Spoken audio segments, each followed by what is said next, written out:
inegociáveis. Diga assim, valores inegociáveis. Amém. Esse texto é conhecido como os 10 mandamentos, ou 10 palavras, né? Vamos pegar aqui o texto original. O termo utilizado aqui são palavras, são 10 palavras, 10 orientações claras que o Senhor dá para o povo de Israel. Nesse contexto, o povo havia saído do Egito, amém? E aqui então o Senhor começa a tratar com aquele povo, o povo que ficou mais de 400 anos no Egito, ou seja, quase a idade que o Brasil tem desde a sua descoberta, oficial aí pelos portugueses. Então perceba que foi muito tempo. O povo de Israel estava totalmente orientado, ensinado, doutrinado pelo costume do Egito, pelos costumes do Egito. E o Senhor então começa a trabalhar, começa a orientar, começa a ensinar. Ele começa aqui com esses valores. Eu quero trabalhar justamente dessa forma, os valores. Sair um pouco da ideia de mandamento. Sabemos e declaramos que Deus ele não dá sugestões, Ele dá mandamentos. Amém? Porém, nós precisamos entender também que o Espírito Santo precisa nos dar graça para entendermos o que são essas palavras. Um ponto importante que você precisa compreender é o seguinte. Quando Deus deu esses mandamentos, quando Deus trouxe esses valores, o povo já estava livre da escravidão. Amém? Entenda isso. Deus não enviou Moisés e disse, olha, a partir de agora, vocês que estão aí no Egito, vocês vão guardar os meus mandamentos. Se vocês guardarem os mandamentos, eu vou tirá-los do Egito. Isso não aconteceu. Por que é importante entendermos isto? Porque nós temos dois extremos quando se fala em valores, em princípios bíblicos, ou mandamentos. O primeiro extremo é aquele que a pessoa entende, ela acredita que se ela fizer, se ela seguir determinada cartilha religiosa, se ela comer determinadas coisas, se ela guardar determinados dias, se ela tiver determinadas práticas, Deus é obrigado a abençoá-la, Deus é obrigado a fazer o que ela quer, Deus é obrigado a salvá-la, ela tem direito de ir para a presença de Deus. Essa é uma tendência da carne. Jesus dá um exemplo, que havia justamente um religioso e um pecador. Ele usa essa expressão porque era a expressão que o pessoal utilizava na sua época.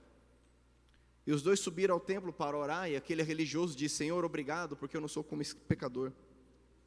Porque eu oro 3 vezes ao dia, eu dou o dízimo, eu obedeço os teus mandamentos desde criança. Do jeito que ele entrou, ele saiu. Em nenhum momento ele pediu perdão, clamou a graça, a misericórdia do Senhor. Ele simplesmente colocou diante do Senhor aquilo que ele fazia.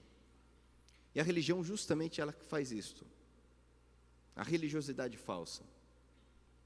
Então entenda que ninguém vai para determinado lugar por guardar mandamentos. Nem vai para o céu, nem vai para o inferno. Quando o povo recebeu as orientações do Senhor, eles já estavam fora do Egito. Amém? Amém ou não amém? O outro extremo é o contrário. Já vai para o outro lado. Então eu não preciso guardar os mandamentos, porque Deus é Deus de graça. Deus é Deus de amor. Isso aí é coisa da lei. Há pessoas que dividem a Bíblia. Deixa eu falar um negócio, a Bíblia é uma só. Existe uma divisão editorial na Bíblia, chamada Antigo Testamento e Novo Testamento. Essa é uma divisão artificial feita pelo homem, muito depois de quando a Bíblia foi revelada ao ser humano. E há pessoas que entendem praticamente que existe um Deus no Antigo Testamento e um Deus no Novo, são deuses diferentes. O Deus do Antigo manda matar, e mandou mesmo. Mas o Deus do Novo, ele é bom, ele é amor, ele é tolerante, ele é inclusivo e por aí vai. E logicamente que isso gera uma série de incoerências.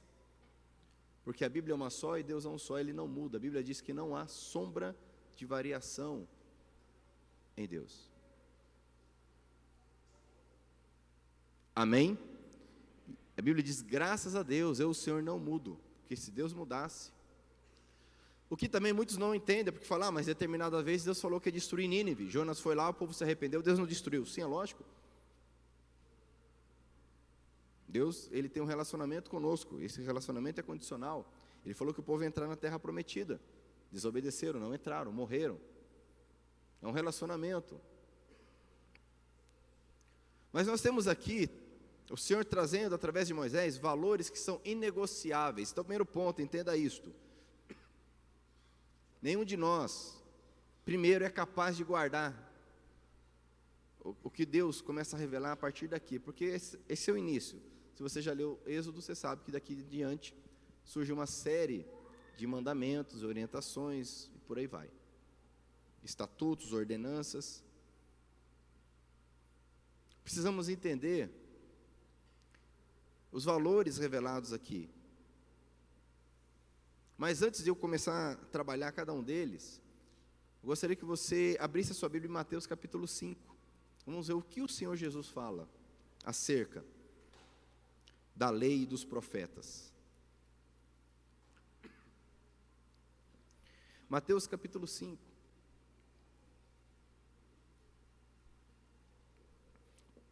E sabe, amados, que a gente precisa entender essas artificialidades, por exemplo. A própria divisão em capítulos e versículos é muito posterior. É uma divisão para facilitar o nosso estudo, a nossa leitura. Mas quem escreveu, não escreveu com capítulos, muito menos com versículos. Isso veio muito depois, para facilitar.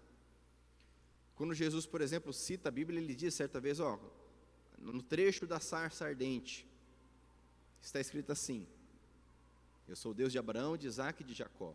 Jesus não falou, lá em Êxodo capítulo tal. Não existia essa divisão. E as pessoas deveriam conhecer a Bíblia.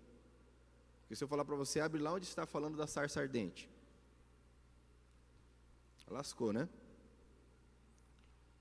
Então precisamos entender o que realmente a Bíblia ensina. Aqui em Mateus capítulo 5, o Senhor Jesus, ele começa a falar das bem-aventuranças, ok? No versículo 1, nós não vamos lê-las. A partir do 17, ele começa a trazer a compreensão mais profunda. Ele diz o seguinte, versículo 17: não pensem que eu vim para acabar com a lei, ou a Torá de Moisés, ou com os ensinamentos dos profetas. Não vim para acabar com eles, mas para dar o seu sentido completo. Fala comigo assim, sentido completo. Ou, dependendo da versão que você estiver lendo, para cumprir. Eu gosto dessa versão aqui, nesse ponto, porque muitas vezes falam assim, mas Jesus já cumpriu a lei, eu não preciso cumprir. Porque ele falou que veio cumprir a lei. De fato, ele veio cumprir a lei, ele cumpriu a lei. Mas aqui deixa mais interessante dizendo, eu vim para trazer o sentido completo do que Deus, o meu Pai, e o próprio Senhor Jesus, porque ele estava lá, revelou a Moisés. Que é outra coisa que muitas pessoas não entendem. Jesus, ele não teve início quando ele nasceu da Virgem Maria. João capítulo 1, versículo 1 diz que desde o princípio era o verbo era Deus, e o verbo estava com Deus, e nada do que existe foi feito sem ele. E o verbo se fez carne e habitou entre nós, e esse verbo escolheu Maria para ser feito carne, para nascer como homem, como ser humano. Há pessoas que não entendem isso ainda. Jesus é eterno. Certa vez ele disse para os judeus, antes que Abraão existisse, eu sou. E os judeus imediatamente pegaram em pedras para matá-lo, porque eles entenderam o que ele estava dizendo quando ele disse, eu sou. Porque eu sou é uma das formas do Senhor se revelar na palavra dele. O Yahvé, o Deus Todo-Poderoso. Então entenda isso. Então Jesus aqui está trazendo o sentido completo, ele cumpriu a lei, mas entenda, nós ainda precisamos guardar, manter os valores ensinados pelo Senhor, porque eles não passam, eles não acabam. Agora, precisamos fazer da maneira correta, por isso que ele começa a ensinar, ele diz aqui, versículo 18, eu afirmo a vocês que isto é verdade, enquanto o céu e a terra durarem, nada será tirado da lei, amém?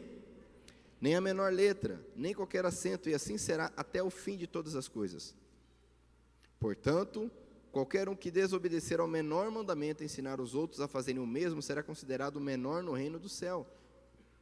Por outro lado, quem obedecer à lei e ensinar os outros a fazerem o mesmo, será considerado grande no reino do céu.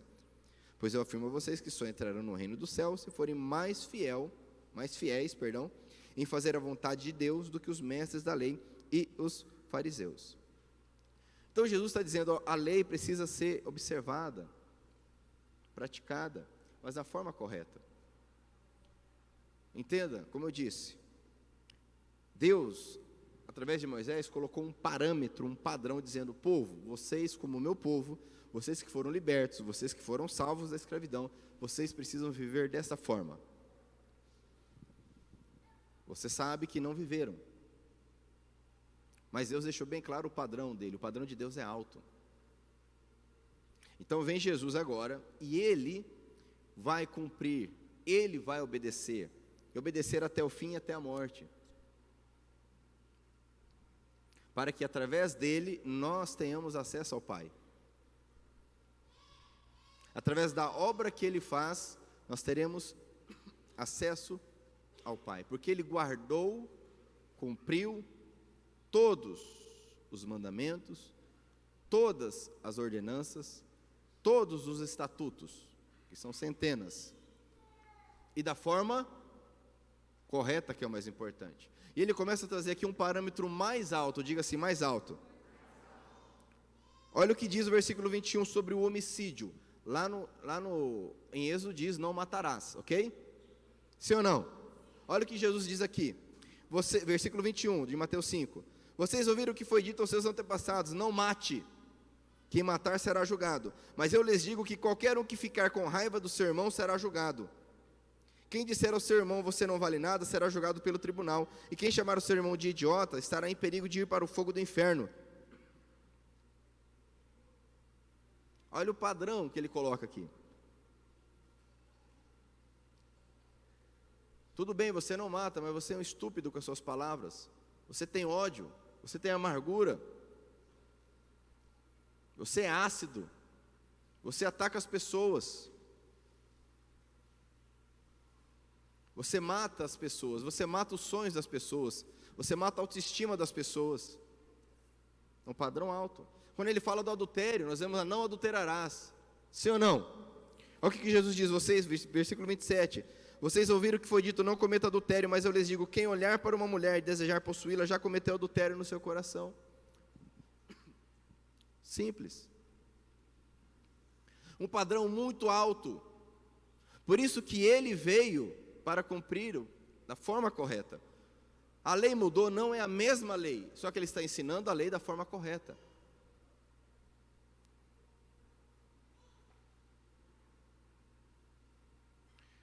Isso para nós entendermos o que é a graça e misericórdia do Senhor. Porque, como eu disse, nós temos a tendência, eu nunca matei, nunca roubei, nunca adulterei. Quem já ouviu isso? Você prega para alguém, não vou em igreja não, porque igreja só tem pessoa perdida. O cara era drogado, o cara era corintiano, o cara era isso, era aquilo, aí se converteu. Eu nunca matei, eu nunca roubei. Olha que parâmetro raso, parâmetrozinho raso, de pessoa medíocre. Nunca matei, nunca roubei, nunca adulterei. Meu irmão, qualquer religião, qualquer filosofia mais ou menos meia boca que existir na face da terra, vai falar que isso é errado. E a pessoa acha que, nunca matei, nunca roubei, nunca adulterei. Primeiro que se pegar esse parâmetro aqui, eu quero ver se ele passa pelo crivo. Não passa. Mas gera em nós um sentimento, porque eu nasci na igreja. Quem ouviu essa expressão? Nasceu na igreja. Eu fico imaginando, a gente no culto aqui, alguém nascendo ali. O tumulto que deve ser. Normalmente o que nasce na igreja, não morre na igreja. Ele desvia. Porque começa, nasci na igreja. Porque eu fui batizado com 11 anos. Porque eu ia no retiro. Porque eu... E começa a gerar a ideia de que é merecedor. Eu sou merecedor. Não fala, não expressa, mas pensa. age dessa forma. Começa a julgar os outros. Não que não devamos julgar as pessoas, nós devemos julgar as pessoas, que é outro engano, outra mentira. A Bíblia fala para não julgar. Não, não é isso que a Bíblia fala. A Bíblia fala para não julgarmos da forma errada, porque a Bíblia diz, não ande com os pecadores. As más companhias corrompem os bons costumes. Fala ou não fala? Como é que eu sei que alguém é má companhia, se eu não estou julgando ela? Se eu não estou tendo um discernimento e chegando a uma conclusão acerca das atitudes dela? Eu tenho que julgar, sim ou não? Agora, não pode o julgamento hipócrita, o julgamento preconceituoso, antecipado.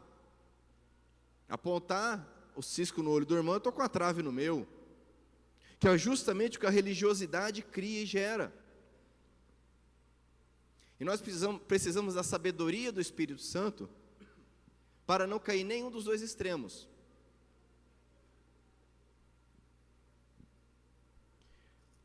Nem no legalismo, achando que fazendo isto ou aquilo, ou de determinada forma, vamos ser salvos ou deixar de ser salvos. E nem, e por outro lado, achando não, Jesus cumpriu a lei, estamos na graça, pede perdão, Deus perdoou, e está tudo novo, tomou banho, lavou, está limpo. E não é dessa forma. Não é assim que funciona. E Deus é o mesmo, amados. Deus falou para Moisés, Moisés, você vai falar com o povo está muito rebelde, e você vai falar a rocha, e a rocha vai dar água. Inclusive essa rocha representa Cristo, conforme Paulo explica no Novo Testamento. Moisés ficou irritado, foi lá e bateu na rocha, e jorrou água. Deus falou, Moisés, você não vai entrar na terra prometida. Ponto final. Você é um homem que fala comigo face a face, você é um homem que teve a revelação, você vai conduzir o povo até a entrada, mas você não vai entrar na terra prometida, e acabou o assunto. E quando você lê lá em Deuteronômio, Moisés está na entrada da terra prometida, ele ora mais uma vez a Deus. Deus fala, por que você está tocando nesse assunto novamente? Você vai subir no monte, você vai ver a terra de longe, você vai morrer, e acabou o assunto. Moisés já ia para a glória. Moisés tinha um relacionamento com Deus. Agora Deus tem parâmetros. Nós precisamos entender isso. E os valores do Senhor são inegociáveis. Amém? Não podemos confundir perdão, ok? Que a graça e a misericórdia de Deus nos alcance e nós temos acesso a Deus pela graça, através de Cristo Jesus, achando que nossas escolhas e decisões não têm consequências. Mas vamos voltar lá para Êxodo capítulo 20, então. Então o Senhor, primeiro ponto que nós deixamos claro aqui, e vou enfatizar, quando Deus trouxe essa palavra, o povo já havia saído do Egito, entenda isso. Segundo ponto, quando Deus fala essas 10 palavras, Ele fala para Israel. É uma aliança que Deus está fazendo com Israel, não é com a igreja. A igreja não existia aqui. A igreja vai surgir através de Cristo Jesus. E a igreja também não começou em Roma, a igreja começou lá em Jerusalém, quando veio o Pentecostes. E foi derramado sobre os apóstolos, os discípulos que estavam ali orando, clamando ao Senhor. E demorou para chegar em Roma. A igreja começa em Jerusalém, vai para Samaria, Antioquia e por aí vai. Só ler Atos dos Apóstolos. Essa palavra é para o povo de Israel, mas como eu disse aqui, estamos falando de valores eternos do Senhor. Que através de Cristo Jesus vamos entendê-los melhor. Então ele começa dizendo, versículo 3. E vamos perceber o seguinte, os primeiros mandamentos falam do relacionamento do ser humano com Deus. Antes de ele começar a falar de mandamentos que se referem ao relacionamento entre os seres humanos. Então, o primeiro versículo 2, a introdução, meu povo, eu o Senhor sou, o seu Deus, eu o tirei do Egito, a terra que você era escravo. Então, Deus já lembra, deixa claro, você era escravo, eu te tirei do Egito, amém? Não é o contrário, você não vai guardar isso aqui para que você tenha direito a sair do Egito, eu te tirei do Egito. Aí ele começa, não adore outros deuses, adore somente a mim, ok? Você já conhece esse texto. Mas, ainda assim, hoje, a primeira tendência que nós temos é idolatrar. Colocar situações, pessoas, circunstâncias, valores na frente de Deus, no lugar de Deus. Prosperidade, posição, popularidade.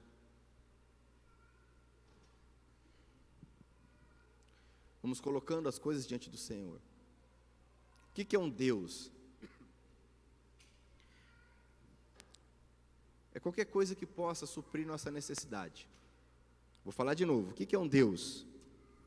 Qualquer coisa ou ser que nós pensamos que possa suprir nossa necessidade. Quando você acredita que o seu trabalho pode suprir a tua necessidade e não o Senhor, é um Deus na tua vida. Quando você acredita que um relacionamento, seja um casamento, um noivado, um namoro, uma amizade, pode suprir a tua vida antes do Senhor, é um Deus na tua vida. Quando alguém acredita que a popularidade, a profissão, o status pode provê-la mais do que a Deus, isso é um ídolo. Então Deus é isto, falsos deuses. Estava lendo a história de Jó ontem. Jó chegou naquele limite em que ele perdeu a riqueza material, ele perdeu os filhos, o casamento dele foi, ele ficou doente, mas ele não perdeu o Senhor, que é o que importa. Primeiro mandamento, nós falamos e recitamos como se fosse algo fácil. Não é fácil, talvez seja o mais difícil de todos. Não adore outros deuses, adore somente a mim. Jesus dá um exemplo, ele chama o jovem rico, fala, ou melhor, o jovem rico chega até ele, fala, Senhor, o que eu preciso para ter a vida eterna, tal? Jesus falou, aguarda os mandamentos. Aí ele traz a cartilinha, né? Não, mas aí Jesus fala alguns mandamentos, adore a Deus, honra os teus pais, tarará. E aí ele, peraí, não, então, ok, checklist, bateu. Faço isso desde a mocidade. Jesus falou, perfeito, você não está longe, ele falou. Mas lhe falta alguma coisa. É interessante, você não vai achar isso nos mandamentos,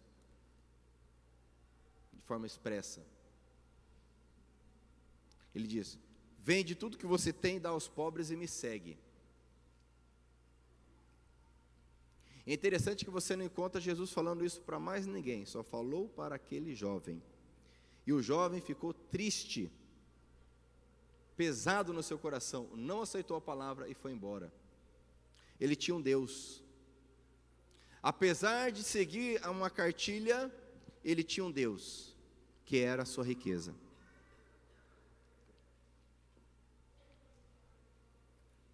Não tem outros deuses. Fala para quem está perto de você, não tem outros deuses.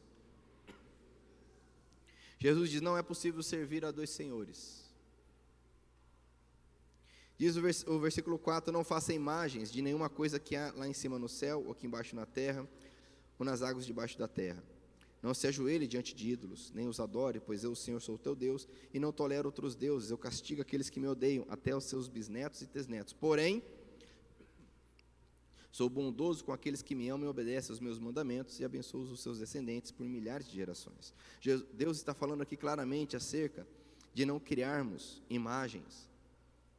Naquele contexto, de uma forma muito mais primitiva, vamos dizer assim, as imagens eram feitas, então, de pedra, de metal, de barro. Hoje ainda é feito assim. Mas Deus sabe o poder que uma imagem tem sobre o ser humano. Primeiro que quem cria a imagem é o próprio ser humano. É sempre a tendência do ser humano de dominar. É o que a serpente disse para Adão e Eva: vocês serão como Deus. Então o ser humano ele cria. E hoje nós podemos pegar as redes sociais como um bom exemplo de criar imagem. A maioria das pessoas passam pela rede social uma imagem que não é real. E tem os seus seguidores, sim ou não?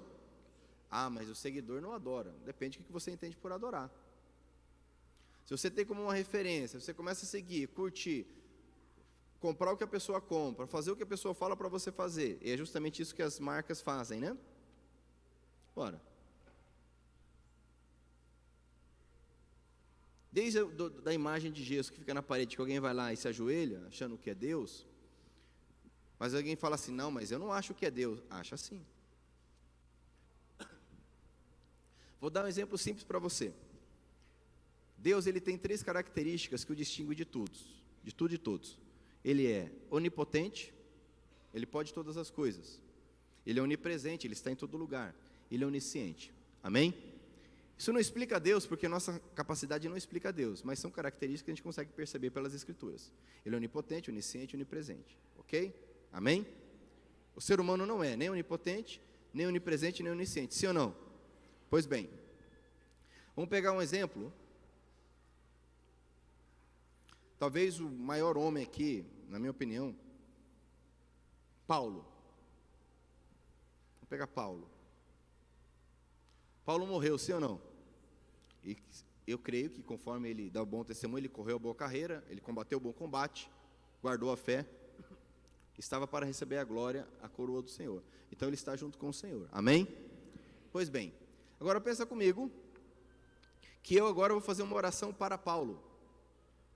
Eu lhe pergunto, como é que Paulo ouve a minha oração? Vamos supor que o Juliano também está ali naquela cadeira ali, e ele começa a orar para Paulo. Como é que Paulo está ouvindo a minha oração e de Juliano ao mesmo tempo? E o meu pai está lá no Mato Grosso orando para Paulo. Como é que Paulo está lá no Mato Grosso ouvindo a minha oração, a do Juliano e a do meu pai? Se ele não é onipresente, ele não está em mais de um lugar ao mesmo tempo.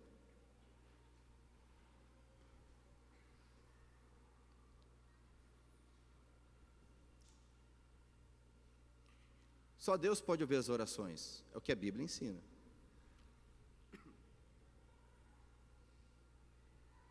Ou eu começo a entender que os homens e mulheres de Deus, da Bíblia, têm a capacidade, depois de mortos, estarem com o Senhor na glória, de ouvir o que está acontecendo aqui na terra, em vários lugares, em várias línguas, em qualquer momento. Não podemos ter outros deuses, só existe um que ouve as orações. A Bíblia diz que só há um mediador, um intercessor entre Deus e os homens. Está lá em Timóteo, Paulo escreve a Timóteo, Jesus Cristo, homem, porque Jesus é homem e ele é Deus. Ninguém mais é Deus. Isso não é desmerecer Paulo, isso é honrar a memória dele e não colocá-lo em um lugar que ele jamais se colocaria.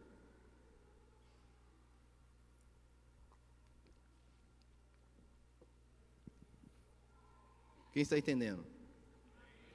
São coisas, amados, que muitas vezes a gente recebe e nós não somos instruídos a analisar e pensar à luz das Escrituras.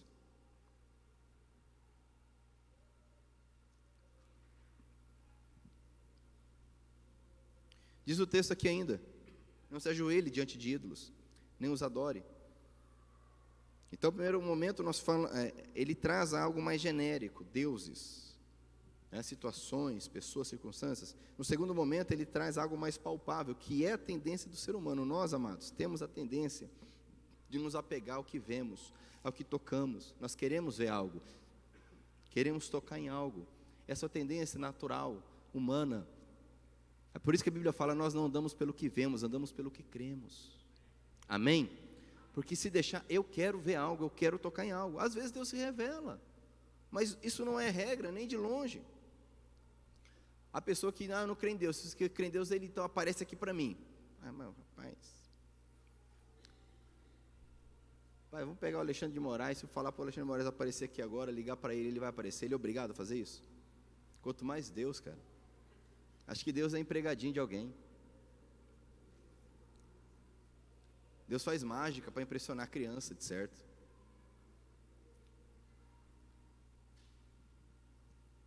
Como se ele fosse obrigado a obedecer. Não, então Deus, para ele querer, parece que para ele. Diz o texto, continuando, e fala aqui que Deus, Ele abençoa e Ele amaldiçoa as gerações. Até 1000 gerações Ele abençoa daquele que é fiel a Ele. Até a 4ª geração Ele amaldiçoa. E parece uma palavra pesada para quem não conhece a palavra de Deus. Porque só o fato de não estarmos em Deus, nós já estamos amaldiçoados. A Bíblia ensina isso. Estava hoje no curso de homens, aí foi falado sobre o coração endurecido, divórcio. Um capítulo só sobre divórcio, fala do coração endurecido, que leva ao divórcio. E em determinado momento eu falei, olha, só que a gente tem que entender o seguinte, porque às vezes a gente lê o texto e fala, mas eu não endureci meu coração. A gente tem que entender que ninguém endurece o coração, ele já é duro. Esse é o grande engano. O nosso coração já é duro, o coração do meu filho, Petros, de 5 anos, já é duro. Porque o coração do ser humano é duro, a Bíblia diz. Por isso que Deus diz, eu enviarei meu Espírito, e eu darei outro coração, coração de carne, ao invés do coração de pedra. Amém? Ele não está dizendo, eu vou enviar meu Espírito, para evitar que vocês tenham o coração de pedra. Não, nós já temos um coração endurecido, o nosso coração ele é naturalmente endurecido. Nós precisamos da ação do Espírito Santo para mudar o nosso coração, amém? Isso que nós não entendemos. Mas eu nunca endureci o coração. Já está errado. Eles não entendeu nada ainda. Começa a justiça própria. Mas eu não sou tão mal assim, depende. Qual o parâmetro que eu estou utilizando? Se eu pegar o meu casamento e comparar com outros casamentos, falar, nossa, meu casamento está top, perfeito, não tem nada que mexer. Mas depende do parâmetro. Qual o parâmetro que eu estou utilizando? Como cristão, dependendo do parâmetro que eu pegar, eu estou quase voando, né? Mas qual que é o parâmetro que eu estou utilizando? Nosso parâmetro é Cristo, é a palavra dele, amém? Porque eu sempre vou achar alguém que está em uma situação pior que a minha. Que é outras coisas que as pessoas não entendem também. Acham que porque está numa situação melhor, é melhor que a pessoa.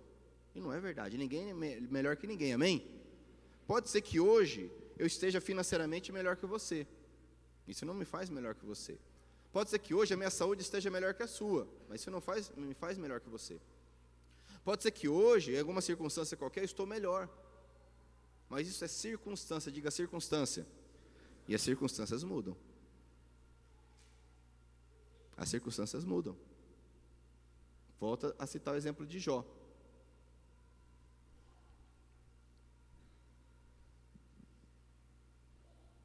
E Moisés continuou trazendo valores aqui. Versículo 7, não use o meu nome sem o respeito que ele merece. O clássico diz, né? Não use o meu nome em vão. Pois eu, Senhor, o Deus de vocês, sou o Deus de vocês e castigo aqueles que desrespeitam o meu nome. Precisamos levar o nome de Cristo. Nós somos conhecidos como cristãos, amém? Levamos o nome de Cristo. O nome de Deus se perdeu justamente por conta desse mandamento. As pessoas pararam de pronunciar o nome de Deus. Apesar de lá no texto você encontrar as letras, não se sabe a pronúncia. Por exemplo, olha aí na tua Bíblia, por favor. Aqui no versículo 7 diz assim, não use o meu nome sem o respeito que ele merece, pois eu sou o Senhor. Está vendo que Senhor escrito aí, está escrito com letra maiúscula? Percebeu? Toda vez que no Antigo Testamento, e só no Antigo Testamento, que na tua Bíblia estiver Senhor com todas as letras maiúsculas, aí é o nome de Deus, lá no original. Só que nessa Bíblia, se optou por traduzir como Senhor. Dependendo da Bíblia que você encontrar, vai estar Yahvé, que aí ninguém entende nada mesmo, né? O que é Yahvé, pelo amor de Deus, não é verdade? Mas é uma possibilidade da pronúncia do nome de Deus. Ou Jeová, também dependendo da Bíblia você vai encontrar Jeová, que bem menos provável que seja a pronúncia correta. Então, ou Adonai, por aí vai. Mas para você saber quando há o nome de Deus na Bíblia, nessa versão, por exemplo, toda vez que estiver com a letra maiúscula, é porque lá no original, em hebraico, está o nome de Deus. Esse nome se perdeu porque os judeus pararam de pronunciá-lo. Mas hoje nós temos um nome que é sobre todo nome. Lá em Filipenses nos é ensinado que Jesus, ele viveu, morreu como Deus determinou, como o Pai determinou, e ele foi honrado com um nome sobre todo nome. Por isso que no nome dele nós expulsamos demônios, amém? É no nome dele que nós curamos enfermos, amém? É no nome dele. Então, apesar de não podermos, ele está se referindo aqui ao nome original lá, que também continua sendo sagrado, lógico, Mas eu te pergunto, será que nós temos honrado o nome de Jesus? Quando eu digo que sou cristão, eu honro o nome do Senhor? Quando o casal vive junto sem casar e se diz cristão, está honrando o nome do Senhor? Não, está não. Está desonrando o nome do Senhor, e o nome dele é santo. O pessoal está fazendo declaração de imposto de renda, ó. Agora está no finalzinho, né?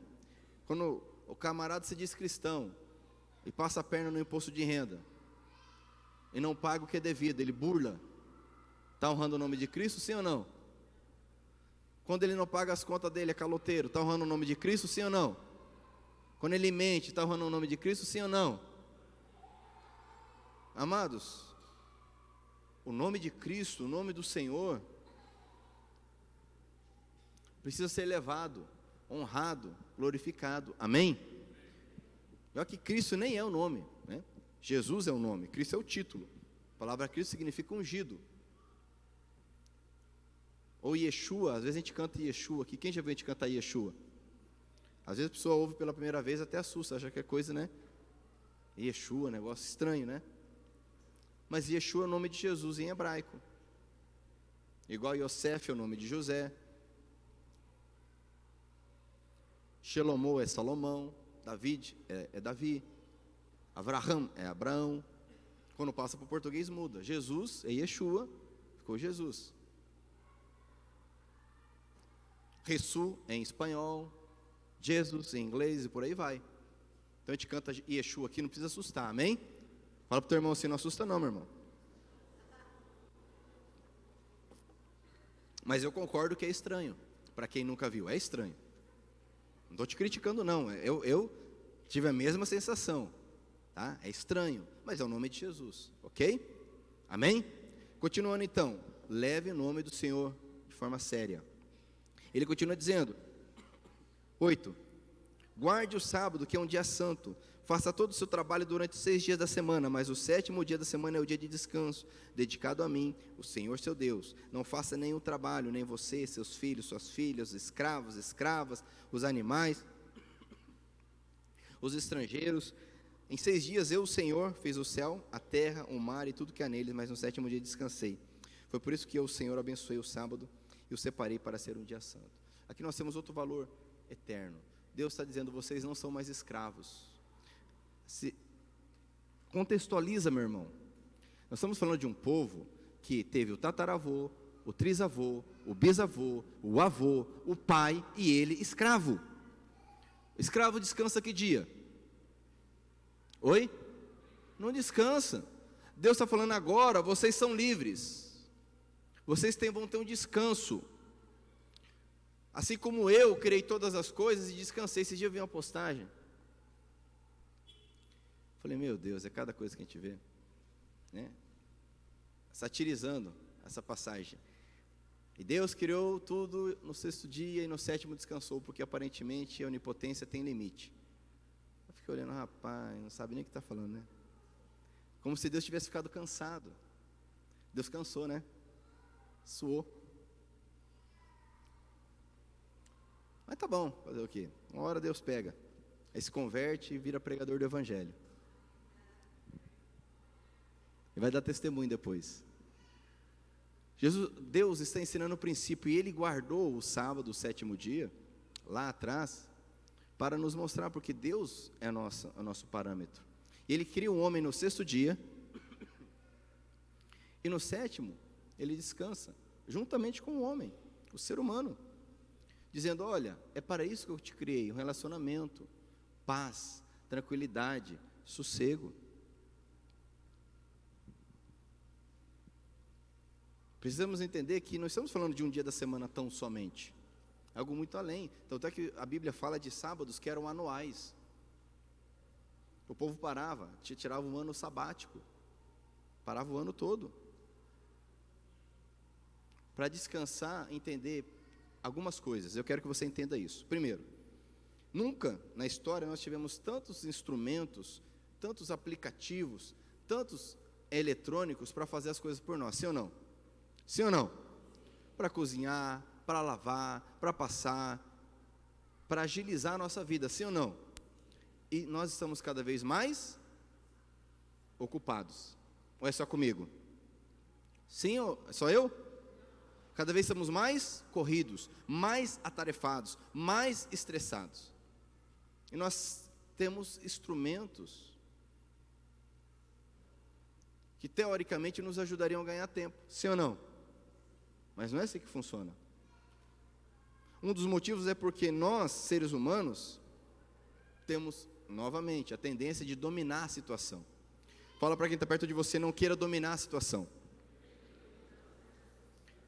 O grande problema é que nós queremos dominar a situação. E a situação ela sai fora do controle muito fácil. Esses dias alguém postou assim, eu não preciso do Senhor, porque eu sou livre, não sou escravo.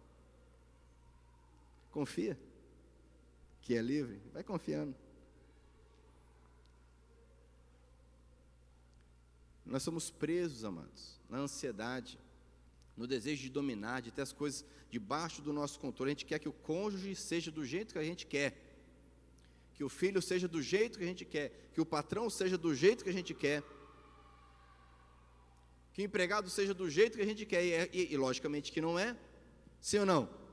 E aí o negócio vai tomando a proporção de cansaço, de estresse, de desgaste, de irritabilidade. Aí Deus fala para aquele povo que era escravo, ó, vocês vão parar tudo no 7º dia.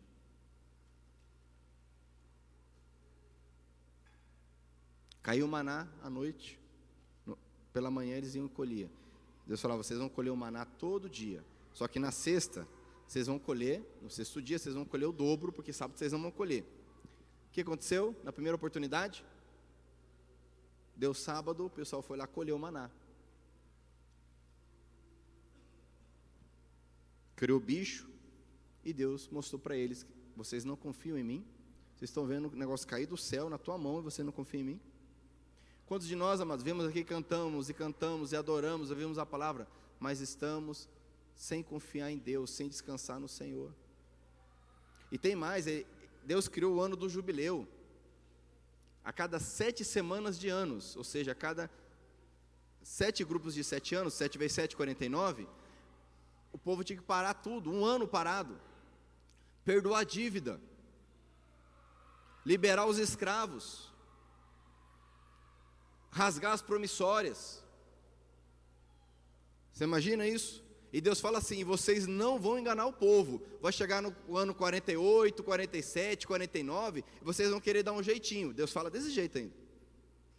Vocês vão liberar os escravos, vocês não vão trabalhar, um ano sem trabalhar. E vai viver do quê? De amor. Não, é de fé, que de amor ninguém vive, agora de fé vive.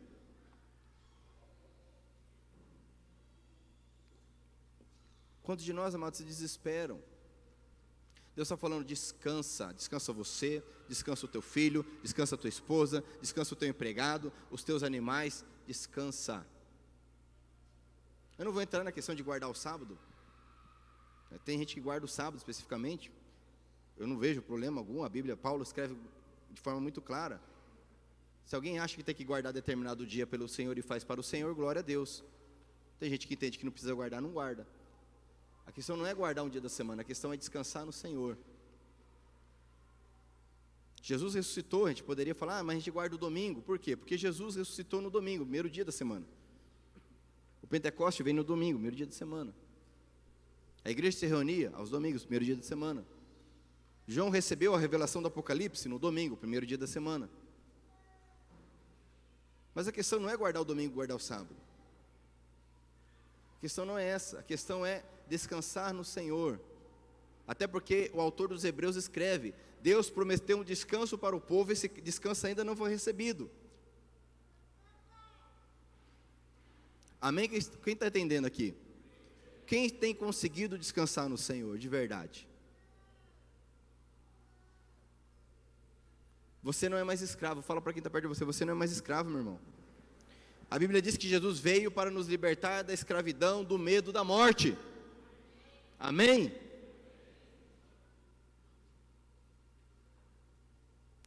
Se você entende que tem que guardar o domingo, meu irmão, está fazendo para o Senhor, faça. O sábado, faça. O que eu não posso fazer é guardar o domingo achando que isso vai me fazer melhor ou que vai salvar minha vida, porque não vai. Eu tenho que descansar no Senhor.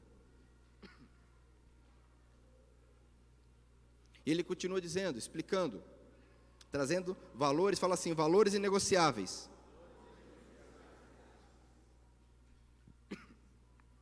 12. Respeite o seu pai e sua mãe, para que você viva muito tempo na terra que estou lhe dando. Então agora ele começa a falar de relacionamentos. Pai e mãe. Honrar o pai e mãe. Esse é o princípio e é interessante. Porque é o primeiro mandamento que ele vem com uma promessa. É a primeira palavra que vem com a promessa. Ele fala, se você honrar, se você guardar, você viverá muito tempo. Amém? Primeira coisa que nós percebemos, quando nós começamos a criar asinha, a gente começa a crescer e criar asinha, né? Começa a crescer o cabelinho, o pelinho, a voz começa a engrossar, né, Nilton? E aí começa a criar asinha. Começa a desonrar pai e mãe. Não é verdade? Acha que já sabe o suficiente, que já conhece tudo. Não honra o pai e a mãe. Ah, mas o meu pai foi... Ok, talvez você não tenha um relacionamento com ele, mas honre. No mínimo pelo fato do teu pai e tua mãe terem te gerado a vida. No mínimo isso. Restaure o relacionamento com seus pais. Quem quer viver muito aqui? Não é procedimento estético, não é só ficar cuidando da saúde que nem um doido aí que vai te alongar a vida. Isso até ajuda às vezes. O que a Bíblia diz é honra o teu pai e a tua mãe. Perdoa, se for o caso. Respeite. Nenhum pai é perfeito, nenhuma mãe é perfeita. Mas como nós declaramos, né, pastor Márcio? Nenhuma família é perfeita, mas nós cremos na família, amém? Você pode dizer isso comigo? Nenhuma família é perfeita, mas nós cremos na família. O mundo lá fora fica ridicularizando a família. Em novela, em série, põe aquela família, eles chamam de tradicional, né? Criaram o termo, né? Que é um homem, uma mulher, os filhos, é a família tradicional. E dá um jeito de ridicularizar a família. O cara é infiel, a mulher é infiel, o cara é alguma coisa, para mostrar, tá vendo? Olha lá a família tradicional, é desse jeito. E inocente, para não falar outra palavra, é quem assiste isso e começa a acreditar nisso. Logicamente que nenhuma família é perfeita, mas Deus criou a família, nós cremos na família, amém? Seja ela tradicional ou não, seja ela, talvez não tenha um pai, tem uma mãe, não tem a mãe, tem o pai, não tem os filhos, tem só o pai e a mãe, não tem o pai e a mãe, tem os avós, a família, é um núcleo familiar. Deus abençoa as famílias da terra, a Bíblia diz, amém? Honra, respeita o teu pai e a tua mãe. A maioria aqui é adulto já, né? Os conectados estão para lá, as crianças estão na salinha. Seu pai é idoso, tua mãe é idosa, cabe a você cuidar. Você tem pai vivo, mãe viva, cabe a você cuidar. Amém? Eu acredito que a maioria aqui, quem sabe, estou falando a maioria, quem sabe que não tenha tantos motivos assim para honrar pai e mãe. Mas a Bíblia não está condicionando, a Bíblia está determinando. Deus não tem conselhos, tem mandamentos. Amém? Porque como disse o pastor Ferrari aqui, depois que morre, levar flor no túmulo não resolve muita coisa. A pessoa não está sabendo o que está acontecendo aqui na terra, a Bíblia ensina. Continua aqui o texto, diz assim: não mate, não cometa adultério, já falamos sobre isso, não roube. E outra coisa interessante aqui, às vezes a pessoa fala, nunca roubei. Aqui o termo diz respeito a se apropriar daquilo que pertence a outra pessoa.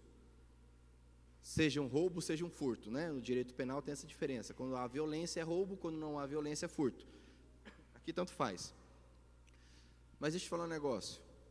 Você que é casado, quando teus filhos, você que é pai, você que é casado, teus filhos têm direito a você, a tempo com você.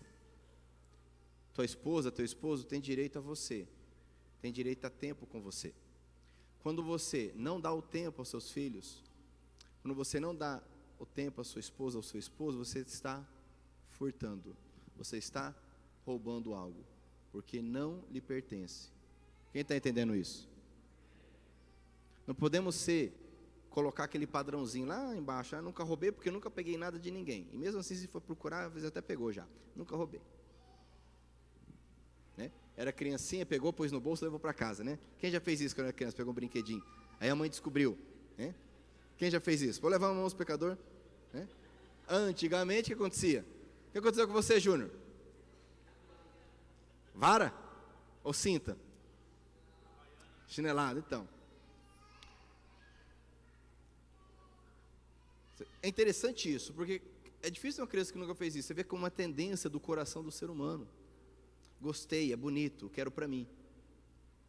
Mas não é só disso que a Bíblia fala. Cuidado para você não estar roubando coisas que não são suas. Tempo, relacionamentos, memórias. Cuidado. Amém? E nem vamos falar de novo do imposto de renda aqui. Do jeitinho. A pessoa quer dar um jeitinho. Eu também, eu sou um cara talvez um dos mais indignados em pagar imposto de renda. Mas tem que pagar, ora, fazer o quê? Não é imposto de renda que vai me fazer prosperar, é Deus, amém? Agora a pessoa idolatra, pastor Márcio, imposto de renda, porque vai pagar lá. Aí não vou pagar não. Vou mentir, vou enganar para não pagar. Porque se eu pagar vai me faltar. Quer dizer, quem que é o Deus desse indivíduo? O leão, né? Da tribo de Judá? Não, do imposto de renda. Você percebe, amados, como que é fácil cair na idolatria? Mas vai faltar. É que Deus está em crise, né, pastor Márcio? O dólar subiu, aí Deus está preocupado. Porque agora o dólar subiu, o governo aí está mal das pernas na parte econômica. Deus está, o que eu vou fazer para sustentar todo esse povo que crê em mim? Faz a reunião com os ministérios dos anjos, arcanjos, serafins. E agora? Que nós vamos... Todo esse povo crendo em mim, pastor Márcio, isso está aumentando, glória a Deus, amém? Você pode dar uma glória a Deus? Porque está aumentando. E aí, só que, como é que faz, pastor Márcio? Todo mundo dependendo de Deus, vai acabar o recurso de Deus. Aí Deus vai priorizar quem chegou primeiro, né, pastor Márcio? Quanto tempo você tem de crente? Eu tenho 10, então vai ter um pouquinho mais aqui, né? A gente começa a limitar Deus, amados. Não descansa porque tem que trabalhar. Trabalha domingo, segunda, terça, quarta, quinta, sexta, sábado, não tira férias. Trabalha em casa, fora de casa. Fala para o teu irmão, não roube. Continua aqui. Não dê testemunho falso contra ninguém. Amado, se a gente for falar nos pecados da língua, são 8h50. O Ministério Infantil deve estar terminando já, né? Pastor Pablo hoje, né? Se fosse pastor Márcio, tinha mais uns 40 minutos, mas vamos segurar aqui. Que essa é aquela hora que o pastor Márcio começa a empolgar, né? Você está olhando assim, 8:50, é a hora que ele começa a empolgar. Eu falei, meu Deus do céu, né? E sobe o louvor e tal, amém. Se fosse hoje com a bateria nova, misericórdia, né, pastor Márcio? Deus sabe todas as coisas, né?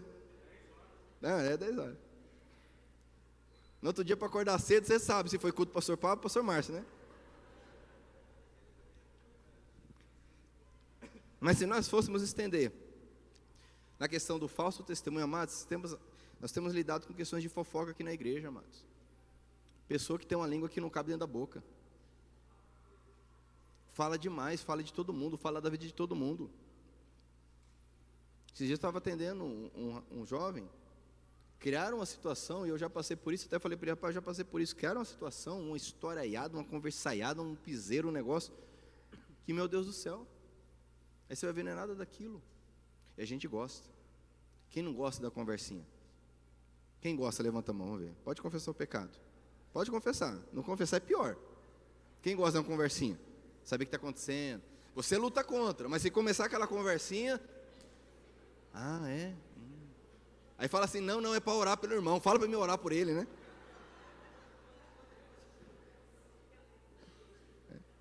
É o espiritual, não, mas fala só para mim orar por ele, que eu quero, para mim você ficar sabendo, vamos interceder, né? Se a gente entra na questão do falso testemunho, a gente não sai daqui hoje, amados. Como é que tem estado a tua língua? Em relação ao próximo? Tem falado caluniado, inventado, difamado. Isso dentro de casa, com a esposa, com o esposo, com os filhos, com os pais. Isso fora de casa, com o patrão, com o empregado.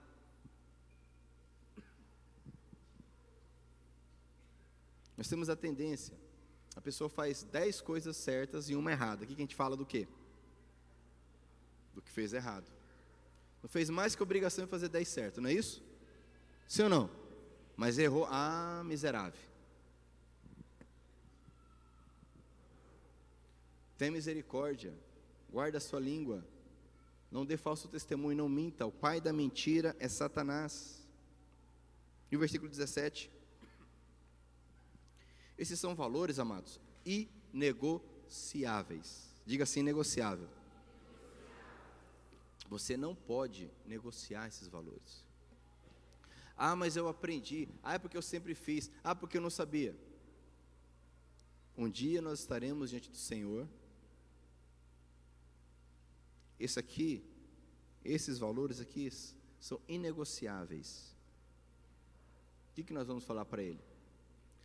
Mas eu fiz de coração. Muda o quê? Mas eu tinha boa intenção. Muda o quê? A Bíblia é clara. Ele começa aqui, ele termina aqui no 17, sobre a cobiça, desejar. A cobiça mata, a cobiça destrói, a cobiça rouba. Seja cobiçar um relacionamento, uma pessoa, um bem material, uma posição, uma aparência. A cobiça, amados. E volto a dizer, cuida, porque poucos de nós passamos por esse crivo, se é que alguém passa. Não podemos ter o coração endurecido. Mas eu não cobiço.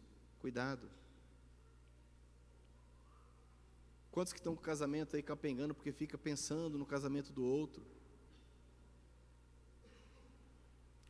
Estão no trabalho, capengando porque estão cobiçando o trabalho de outro. Mas também lá não trabalha, não faz nada, lá só ganha bem. Não agradece porque está trabalhando. Aí se mudar e for para o trabalho do outro, falar, mas eu achava que era diferente. Bom mesmo é o outro lá trabalha, ganha bem e não faz nada. E nunca está bom, porque para o cobiçoso nunca nada está bom.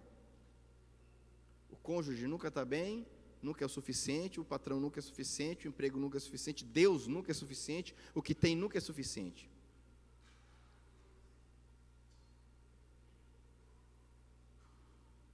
Seja grato a Deus, amém? Extirpe o mal da cobiça do teu coração sendo grato a Deus.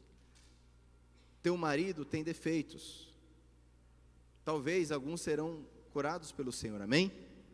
Mas pode tirar o cavalinho da chuva, que vai ficar muita coisa aí ainda. É da natureza humana. Vai melhorar. Aquilo que atrapalha, impede o casamento, será tirado. Mas tem coisa que não impede. Não adianta você ficar idealizando alguém que é perfeito, que não existe. Não existe emprego perfeito, amém? Não existe emprego perfeito. Existe emprego bom, você gosta, você vai. Existe emprego, que é uma bênção. Quem acredita que emprego é uma bênção? Não seja cobiçoso, não seja cobiçosa.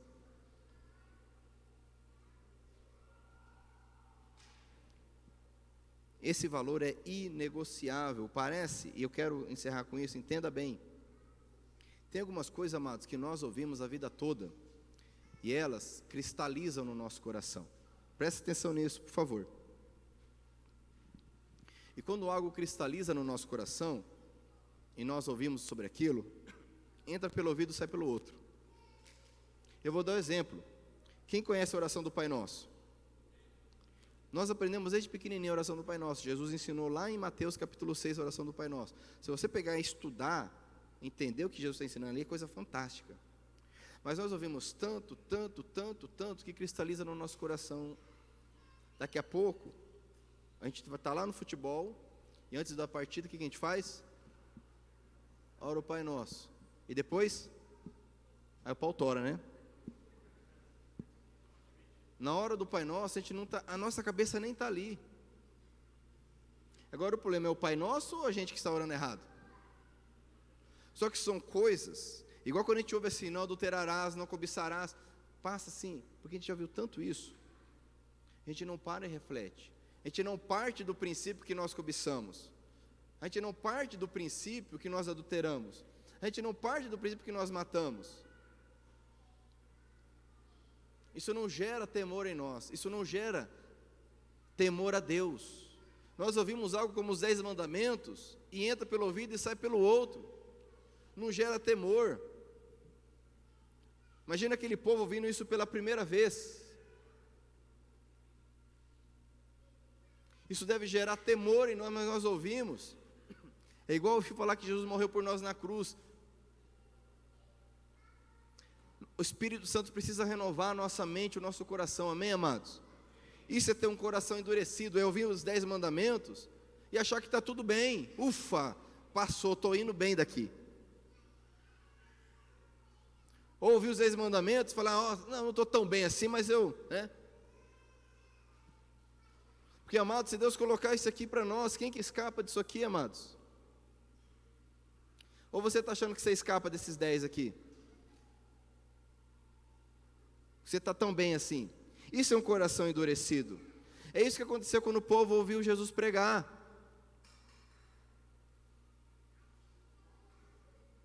Estou bem. Jesus pregando, trazendo o reino de Deus, as pessoas, não, tudo bem, é isso mesmo, ó, legal, pastor Márcio, top. Isso deve gerar temor em nós. Senhor, eu não posso matar, mas se eu odeio alguém, já matei. Eu não posso adulterar, mas se eu olho para a mulher, eu já adulterei. Eu não posso cobiçar. Eu não posso ficar dando mau testemunho. Eu não posso colocar a política, o presidente, a economia na tua frente, porque isso é idolatrar, isso é ter deuses falsos.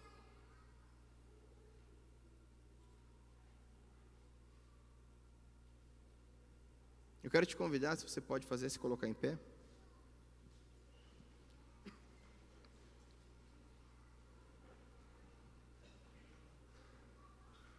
Não permita, meu irmão, que a prática religiosa, a cultura cristã, a gente diz que tem uma cultura cristã, né? No Brasil, que é um engano, na verdade. A gente fala que o Brasil é um país cristão, mas qualquer lugar do mundo que você vai, o brasileiro é conhecido pelo futebol e pelo carnaval. Isso não tem nada de cristão nisso. Mas nós achamos que temos a cultura cristã e um dos problemas é isso. A gente ouve a palavra do Senhor, isso eu já sei, isso eu já conheço. Eu aprendi lá na escola bíblica dominical, eu aprendi lá na catequese, eu já sei. E não gera em nós